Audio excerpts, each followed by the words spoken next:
Hi అండి. Welcome to అనిక అందమైన ఆలోచనలు. ఈరోజు నేను చాలా క్విక్ అండ్ ఈజీగా ఎంతో టేస్టీగా ఉండే బీట్రూట్ పులావ్ రెసిపీ నా స్టైల్లో చేసి చూపించేస్తాను రండి. ప్రాసెస్లోకి వెళ్ళిపోదాము. ముందుగా ఒక 150 గ్రామ్స్ బీట్రూట్ని తొక్క తీసేసి శుభ్రంగా కడుక్కొని ఇలా కోరేసుకొని పక్కన పెట్టుకోండి. నేను 1/2 kg రైస్కి సరిపడేంత స్పైసెస్ చెప్తున్నాను. 1 స్పూన్ ఉప్పు, 2 స్పూన్ల కారం, 1 స్పూన్ ధనియాల పొడి, 1/2 స్పూన్ గరం మసాలా పొడి తీసుకోండి. 1/2 స్పూన్ అల్లం వెల్లుల్లి పేస్ట్ తీసుకోండి. ఒక చిన్న బిర్యానీ ఆకు, చిన్న దాల్చిన చెక్క, ఒక ఇలాచి, 3 లవంగాలు, కొద్దిగా షాజీరా తీసుకున్నాను. ఒక పెద్ద ఉల్లిపాయ సన్నగా కట్ చేసి పెట్టుకోండి. 3 పచ్చిమిర్చి చీలికలుగా చేసుకోండి. ఒక టమాటో చిన్న ముక్కలుగా కట్ చేసి పెట్టుకోండి. కొద్దిగా పుదీనా తీసుకోండి, ఫ్లేవర్ చాలా బాగుంటుంది. ఇప్పుడు ముందుగా కుక్కర్ ఆన్ చేసుకొని దాంట్లో మనకి సరిపడేంత ఆయిల్ వేసుకోండి. ఆయిల్ వేడయ్యాక గరం మసాలాలు వేసేసుకుందాము. గరం మసాలాలు కొంచెం వేగిన తర్వాత పచ్చిమిర్చి చీలికలు కూడా వేసేసుకొని అవి కొద్దిగా దూరగా వేగనివ్వండి. తర్వాత ఉల్లిపాయ ముక్కలు కూడా యాడ్ చేసేసుకొని బ్రౌన్ కలర్ వచ్చే వరకు వేయించుకోండి.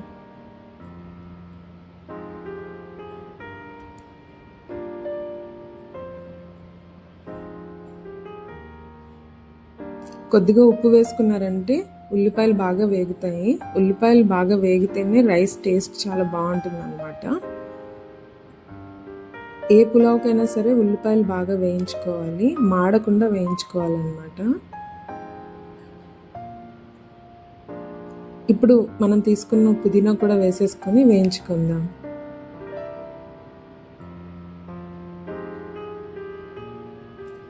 ఇప్పుడు అల్లం వెల్లుల్లి పేస్ట్ కూడా యాడ్ చేసేసుకొని అంతా బాగా వేయించుకోవాలి. దీనికి కొంచెం ఆయిల్ మంచిగానే వేసుకోండి. ఇప్పుడు అంతా వేగిపోయిన తర్వాత బీట్రూట్ కూర కూడా వేసేసుకొని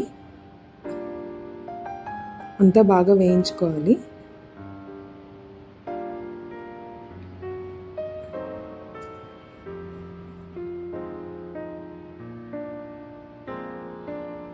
సిమ్లో పెట్టుకొని బాగా వేయించుకోండి. మధ్య మధ్యలో కలుపుతూ వేయించుకోవాలన్నమాట.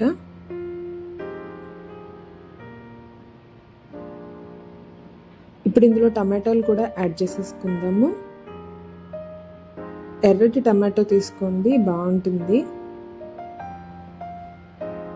టమాటో బాగా వేగిపోయిన తర్వాత ఇప్పుడు ఇందులో కారం, ఉప్పు, గరం మసాలా పొడి, ధనియాల పొడి కూడా యాడ్ చేసేసుకుందాము.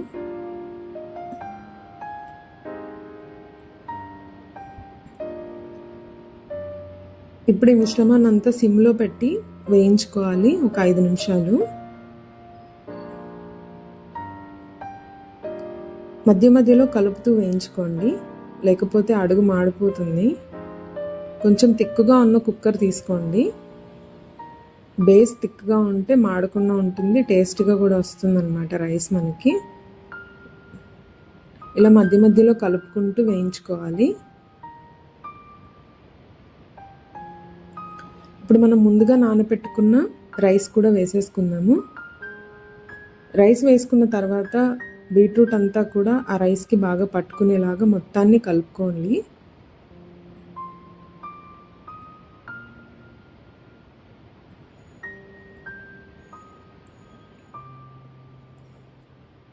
మొత్తం అంతా బాగా కలిపేసుకోవాలి.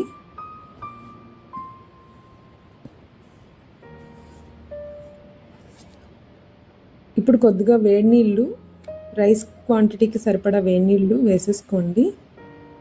నేను 2 గ్లాసెస్ రైస్కి 4 గ్లాసెస్ వాటర్ వేసుకున్నాను.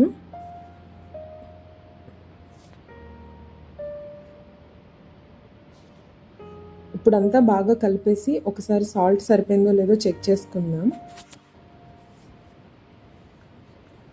సాల్ట్ కొంచెం తక్కువైంది, నేను కొంచెం యాడ్ చేసుకున్నా. ఇప్పుడు కొంచెం మరిగించుకుందాము. సో ఇలా కొంచెం మరిగిన తర్వాత కుక్కర్ మూత పెట్టేసుకొని ఒక 2 విజిల్స్ రానివ్వండి.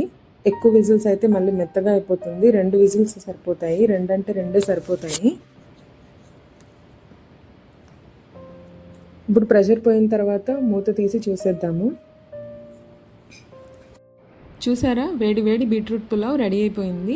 బీట్రూట్ తినడానికి ఇష్టపడని వాళ్ళు ఇలా ఒకసారి ట్రై చేయండి, ఖచ్చితంగా నచ్చుతుంది. ఇది లంచ్ బాక్స్కి కూడా బెస్ట్ రెసిపీ, చాలా ఫాస్ట్గా చేసేసుకోవచ్చు. టేస్ట్ కూడా అద్దిరిపోతుంది. ఈ రెసిపీ చిన్నపిల్లలు కూడా చాలా ఇష్టంగా తింటారు. ఈ రెసిపీ మీకు నచ్చినట్లయితే లైక్ చేయండి, నా ఛానల్ని సబ్స్క్రైబ్ చేసుకొని ప్లీజ్ నన్ను సపోర్ట్ చేయండి. Thank you for watching. Bye bye.